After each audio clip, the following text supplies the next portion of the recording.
Hello girls and boys, welcome to Blackboard techniques. இன்னைக்கு கிளாஸ்ல நாம state board syllabus math class 10ல second chapter numbers and சீக்வன்ஸ்ல இருக்கிற எக்ஸாம்பிள் 2.12 பார்க்க போறோம். क्वेश्चन என்னன்னா determine the value of d such that 15 is congruent to 3 modulo d.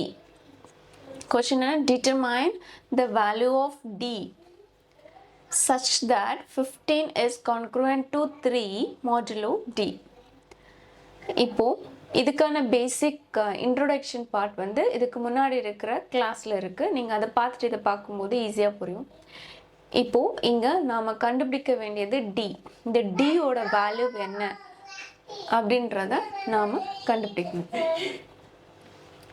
இப்போது ஆன்சர் என்னன்னு பார்ப்போம். இப்போது இந்த ஃபார்மேட்டில் ஒரு ஸ்டேட்மெண்ட் இருக்குன்னா அதுக்கான மீனிங்ஸ் எல்லாமே இதுக்கு முன்னாடி இருக்கிற கிளாஸஸில் பார்த்துருக்கோம். அதாவது 15 டியால் டிவைட் பண்ணும்போது மீதி, அதாவது ரிமைண்டர் 3 வரும் அப்படின்றது. 15 டியால் டிவைட் பண்ணும்போது ரிமைண்டர் 3 வரும் அப்படின்றது.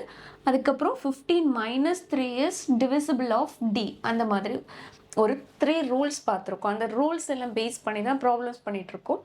இதில் செகண்ட் ரூல் வந்து அப்ளை பண்ண போகிறோம். செகண்ட் ரூல் என்னன்னா a minus b is divisible of d. a minus b is divisible of n ன்னு பார்த்துருக்கோம். இது வந்து ஏதாவது லெட்டர்ஸ் யூஸ் பண்ணுவோம். a b n என்ன லெட்டர் வேணாலும் யூஸ் பண்ணலாம். இது a வந்து 15, b வந்து 3, nன்றது d. அப்போது இங்கே 15 minus 3 is divisible of d. இங்க n-க்கு பதிலா d இருக்கிறதுனால நம்ம d. இப்போ 15 minus 3 12. 12 is divisible of d.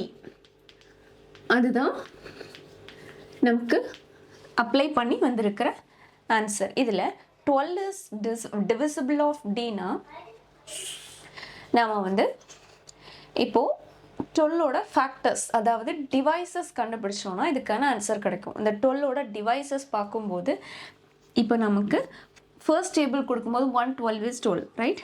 Then 2 6 are 12, அப்போது 2. அதுக்கப்புறம் 3 4s are 12, 3.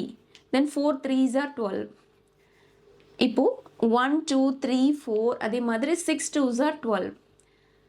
இப்போது இங்கே 12 1 is 12. அப்போது இவ்வளோ டேபிளுக்கு நம்ம 12 டிவைட் பண்ணும்போது ரிமைண்டர் 0 வரும். கரெக்டாக? இப்போது இந்த ப்ராப்ளமில் நம்ம அப்ளை பண்ணும்போது, அதாவது இங்கே ரிமைண்டர் வந்து 3 இருக்குது. அப்போது இந்த ஃபேக்டர்ஸில், இந்த டிவைசஸில் எது அப்ளை பண்ணும்போது, இந்த டிக்கு பதிலாக இந்த ஃபேக்டர்ஸில் எந்த நம்பர்ஸ் அப்ளை பண்ணும்போது இந்த ஸ்டேட்மெண்ட் கரெக்டாக இருக்கும் அப்படின்றத செக் பண்ணணும். இப்போது நம்ம 1 அப்ளை பண்ணோன்னா 15 1ஆல் டிவைட் பண்ணால் என்ன ஆன்சர் வரும்? 15 வரும். கரெக்ட்? பட் அங்கே ரிமைண்டர் வந்து 0 ஆகும். ஓகே, அப்போது இந்த ஸ்டேட்மெண்ட் தப்பாகிடும். அதே மாதிரி 2ஆல் டிவைட் 2 இந்த டிக்கு பதிலாக 2 அப்ளை பண்ணோன்னா 15 2ஆல் டிவைட் பண்ணும்போது என்ன கிடைக்கும்? இப்போது நம்ம செக் பண்ணலாம், 1 by 1 செக் பண்ணுவோம். இப்போது நம்ம 12 1 பண்ணியாச்சு. 12 அதாவது 2 செக் பண்ணும்போது 15 by 2 7 2s are 14, reminder 1. But நமக்கு ரிமைண்டர் 3 வரணும். இதுதான் ஸ்டேட்மெண்ட், இதுதான் கண்டிஷன். அப்போது இது வந்து ராங். இந்த 2 எடுக்க முடியாது. அதே மாதிரி 3 செக் பண்ணும்போது, அதாவது 15 3ஆல் டிவைட் பண்ணும்போது 5 3s are 15, ரிமைண்டர் 0, ரைட்? அப்போது நமக்கு இந்த 3யுமே எடுக்க முடியாது. பட் ரிமைண்டர் நமக்கு கண்டிப்பாக 3 தான் வரணும்.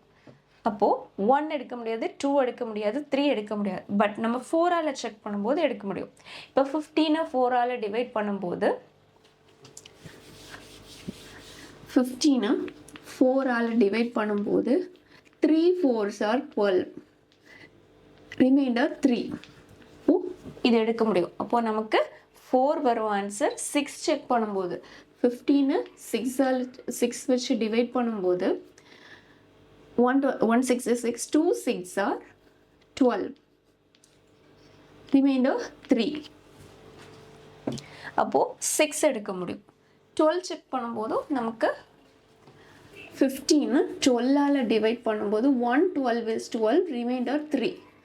இப்போது இந்த நம்பர்ஸில் எந்த நம்பர்லாம் அப்ளை பண்ணும்போது டிக்கு போடும்போது இந்த ஸ்டேட்மெண்ட் அதாவது ரிமைண்டர் 3 வருமோ அதுதான் நமக்கு ஆன்சர்ஸாக எடுக்க முடியும். இப்போது இங்கே ஆன்சர் வந்து 4 6 12. Okay, answer the value determine the values of d.